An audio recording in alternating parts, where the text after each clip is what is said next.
All right, ladies and gentlemen, we are talking about 8-7. 8-7 is very similar to 8-6, but it has just an ever so slightly different process as in the factoring method that we are going to use due to the way that the problems are set up. So we're going to do our best to show you how to do those things accurately. So the big question is, how is factoring in today's lesson different than yesterday's lesson, and how are they the same?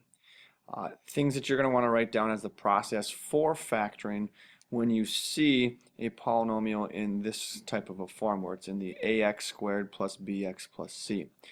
So step number one is always to put it into that exact same form. That's kind of like our standard form of polynomials.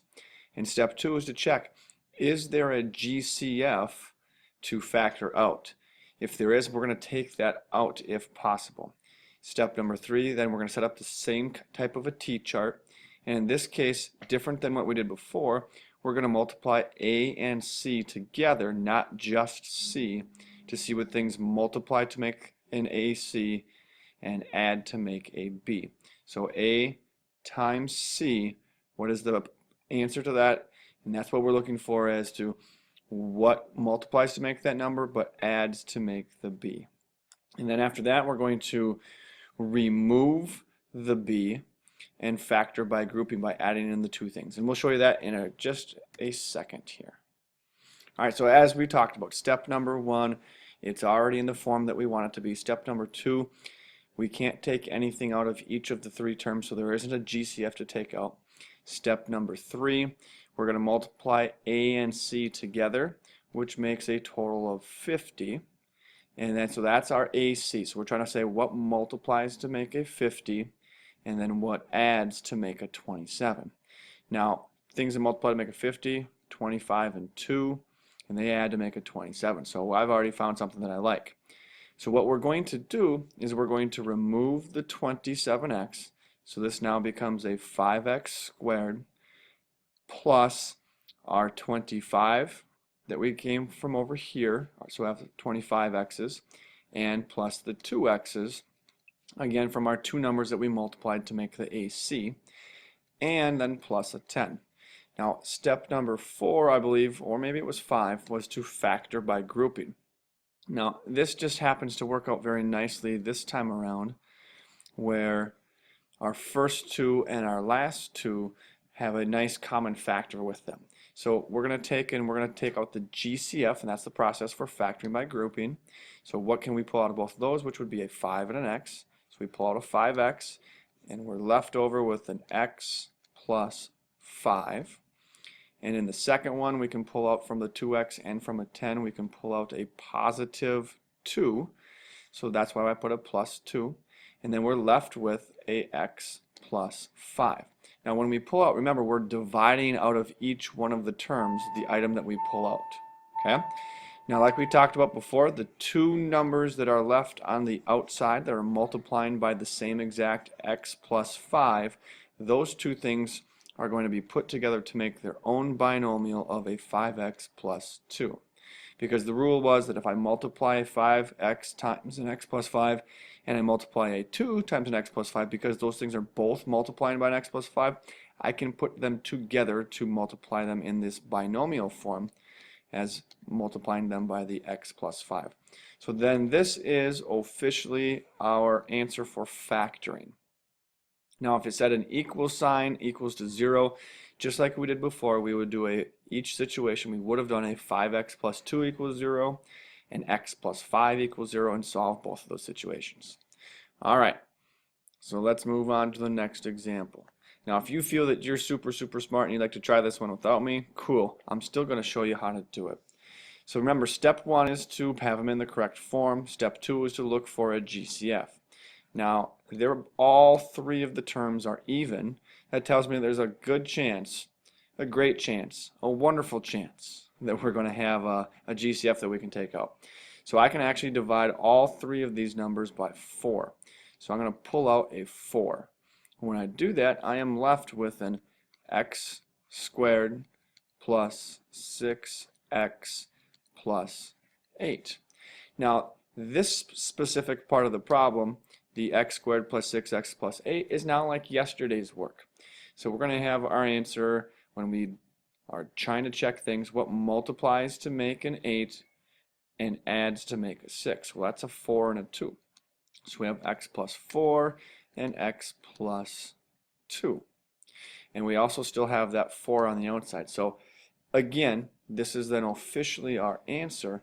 But if this were to say equals to 0, all three of these situations would then be equal to 0. Now obviously 4 equaling to 0, that's not true, so that can't actually happen.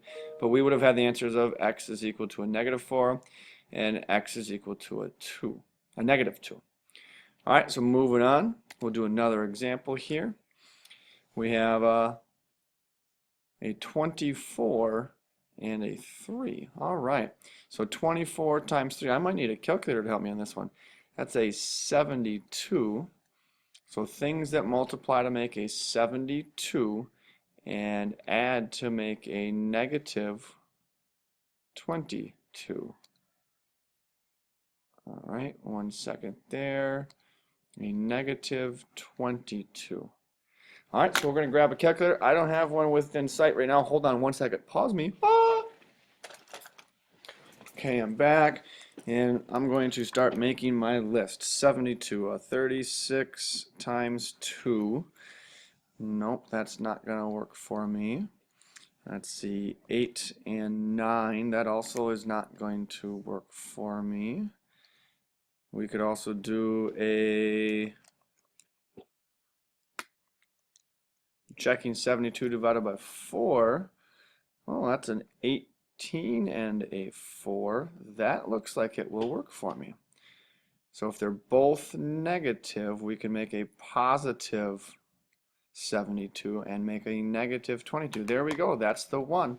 All right, so just like last time, we're going to remove the bx and insert the two numbers that we just came up with. So when we rewrite this, 1 second. Okay, folks, sorry for the interruption. I had a quick phone call from the office. Don't worry, I'm not in trouble. So as we are rewriting this now, again, like we talked about with the inserting the negative 18 and the negative 4x's back into the problem. So we have a negative 24x to the second minus, a positive 24x to the second minus 18x and minus 4x and a plus 3. Now we need to put things together that go nicely, so this is our step of factoring by grouping. Me personally, I'm going to put these two things together, and then we'll put these together. So I'm going to rewrite this so that we can do that very nicely. So we're going to have a 24x to the second minus 4x, and then we're going to have a minus an 18x plus 3. All right, so when we factor by grouping now, folks, we're going to pull out from each one of our individual terms here, or our individual binomials. So I can pull out a 4x, and I'm going to be left over with a 6x and a minus 1.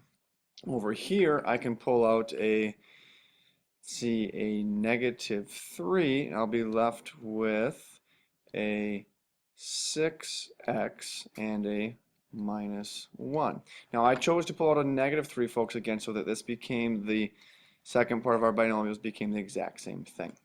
So now again, our final answer, we're combining together the two things that were being multiplied by the exact same binomial as to one binomial. So we have a 4x minus 3 and a 6x minus 1, and that is officially our answer.